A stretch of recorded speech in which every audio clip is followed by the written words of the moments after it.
Hello. Hello, Christa. Hi, Michi.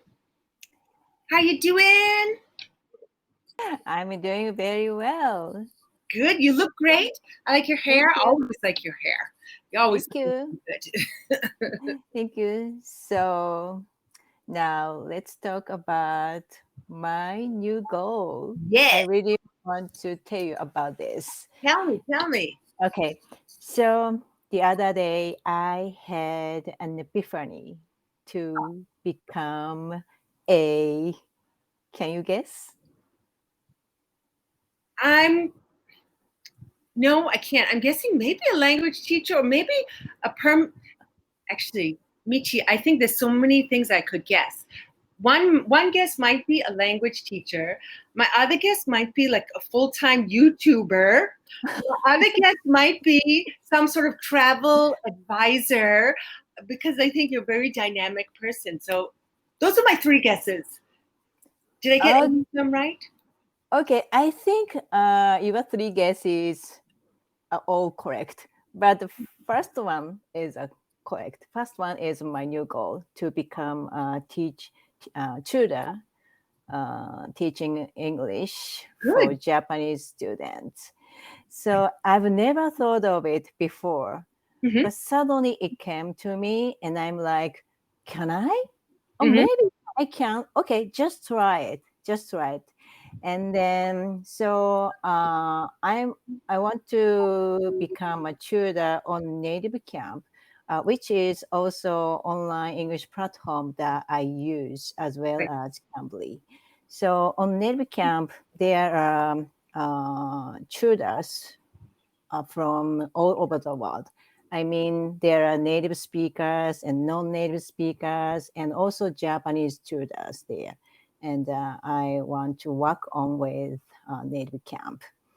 So now I'm prepared for it to become tutor on NativeCamp. And then I'm studying TOEIC exam because I have to have a TOEIC score and I have to get 750 scores at least. Okay. And this is going to be my first time. And I'm going to TOEIC exam in May. So I have 3 months for preparing. Yeah. Yeah. And then, studying TOEIC exam is much fun for me because I've never studied some for English exam before. This is my first time. It's like quiz for me. Everything. So good. It kind of feels a little bit fun to kind of like be back in like a school atmosphere. It is. Like, yeah. But I don't like using like just textbook. Yeah, I get bored. So on NativeCamp, the platform, they have TOEIC material. So I usually take TOEIC lessons with tutors. And it's fun. Yeah, that's a brilliant idea because then you're especially practicing your speaking and your writing, because those are probably, I suppose, speaking and listening are the most challenging parts of the listening. Listening. They are listening. Yeah. Listening. The TOEIC exam that I'm going to take is listening part and reading part. 2 parts. And so the other day I took trial TOEIC exam by myself. And then I got maybe almost 500 scores, but I'm not sure the exactly scores, like 400 to 600 scores. Maybe the middle score is 500. So maybe I have almost 500 scores right now, but I have to gain more 200 scores within 3 months. Yeah. But I think it's possible, probably. I think so too, because your English is very good. So it's just like you said, it will just be focusing and kind of drilling yourself a bit on it to get the grammar down a little bit more. And yeah, some of these, basically, I suppose the grammar and maybe a little bit more of your vocabulary building. But your vocabulary is wonderful. Like you said, you had an epiphany. Epiphany, Yeah. I like the words epiphany. Yeah, I really like the words. Yeah. So how does it feel now also? You've since we've been talking, you've often been a very goal-oriented person, right? Because you, like you said, you tell me about your different goals, and I remember you were doing your clearing, decluttering project, and you've always had kind of these projects that you're working on. Yeah, I like. How does this one feel now also? Because this is a bit of a big challenge and maybe a little bit more serious than just like declutter and stuff. So how is that feeling for you, this new challenge?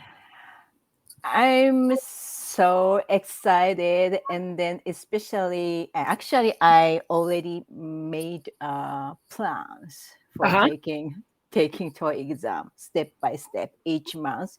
What can I do this month? What can I do next month? And then I really enjoyed the process to get my goals. Yeah. And I'm happy, and I'm so excited. And I think also, as I told you last year, probably I decluttered all my stuff because I wanted to have space in my house and also in my brain. And then it worked. Maybe. So I finally got my new goal. Excellent. And, yeah, that's nice to have. I mean, that was something also that sometimes I think maybe I'm missing that in my life. It's just this something that you want to reach for, something that you know you want to achieve. And like for me, I've kind of been like I'm enjoying my teaching and I'm very happy, but I'm also kind of like, yeah, do I have a long-term goal? Do I have something I'm trying to work towards? And it's a nice thing because it maybe gives you a little bit more of this motivation. It gives you a little bit more drive and excitement in your life also. I think that's great. Yeah. Do you want to share with me?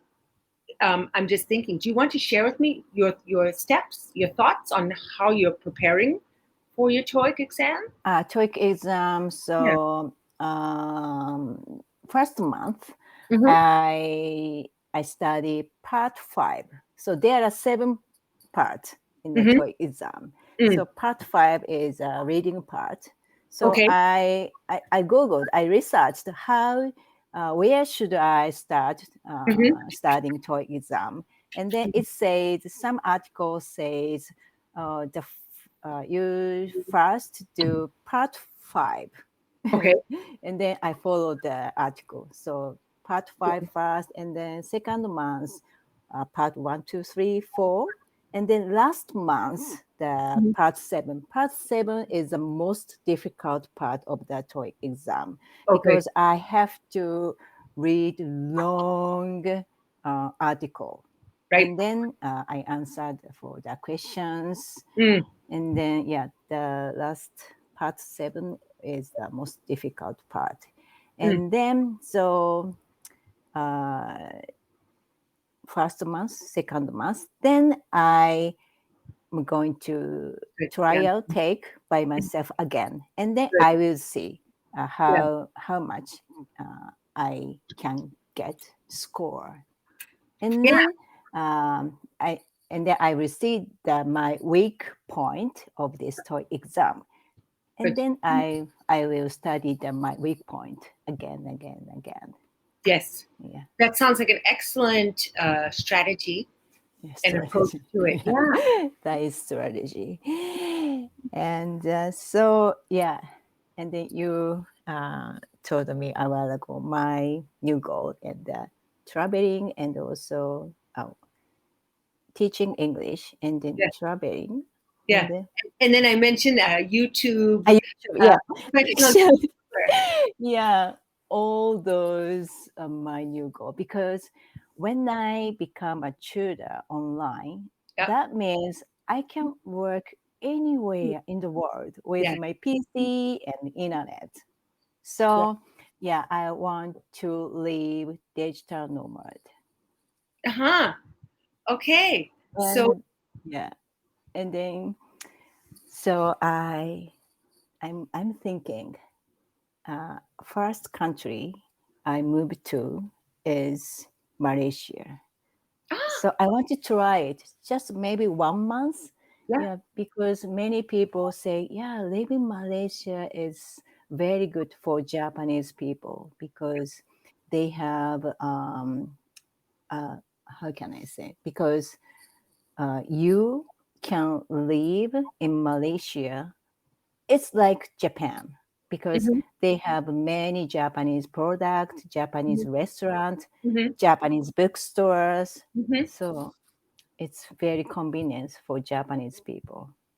Yeah, I would agree. I think Malaysia is a great place to come. And I know a lot of expat friends. Of course, I'm an expat, but I've been living here so long, I'm not. But yeah, a lot of my foreign friends say they have lived in other countries, Vietnam, they've been to Thailand, they've been here and there, but they all, and they love the adventure. But when they come to Malaysia, they feel so comfortable because it's not too stressful. The population is not too high, so it's very comfortable. Kuala Lumpur, the city is very modern. Like you said, now especially you can find everything or almost everything. And I think the quality, the taste is good. May not be as perfect as, when you're in Japan, but it's good quality, good tasting food and everything. And it's very comfortable. And also because English is very widely spoken, you have it's very easy to get along anywhere, any place. I think you'd like it a lot. Wow, I'm so excited. Yeah. I do it. Yeah. And of course, KL is a fantastic city. What?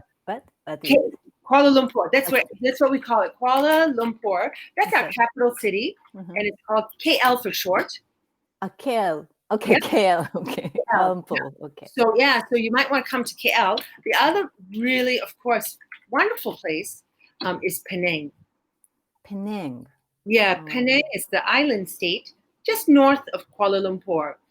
And also, of the places to live in Malaysia, I think these two are the most fun, most interesting, and I think you'd have a really good time in either place.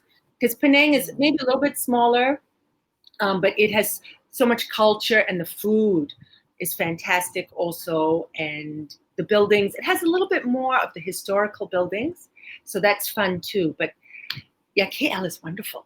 Michi, I would highly recommend it. Yeah, definitely. Oh, I'm so excited. And of course, Langkawi Island, which is just north of Penang, is also another fun and easy place. Many places across Malaysia are wonderful, and you could travel the whole country, definitely. But these three places are a good and easy place to start. Okay. Because also, like you said, if you want to teach, most of these have pretty good internet connection. Internet connection is very important. Yeah, because some of the other places, when you go outside of the big cities, we have internet everywhere, but sometimes the connection is not as good. Sometimes you may struggle, especially with video classes. That can be the problem. Voice is not a problem, but when you're teaching, often you have to have video. So that's where you have to be careful with your internet connection also. But yeah. Okay. Definitely Malaysia. I think that's a great place to start. Okay. I think I will be in Malaysia in 1 year. Okay. In 1 year. So next year, this time. Yeah. I will be here too. So if you need a contact point and we can talk about it more, I'll be away for a while as you study for your TOEIC. Okay. But I will see you when I come back, if you're still here, after you've passed your TOEIC and you're successful, English tutor, we'll meet up again. Yes. And then we can chat more also about your plans to come to Malaysia. Okay. So, but I'm going to take your class next week again. Okay. I'll see you Okay. next Yeah, weekend. thank you. See you soon. Bye.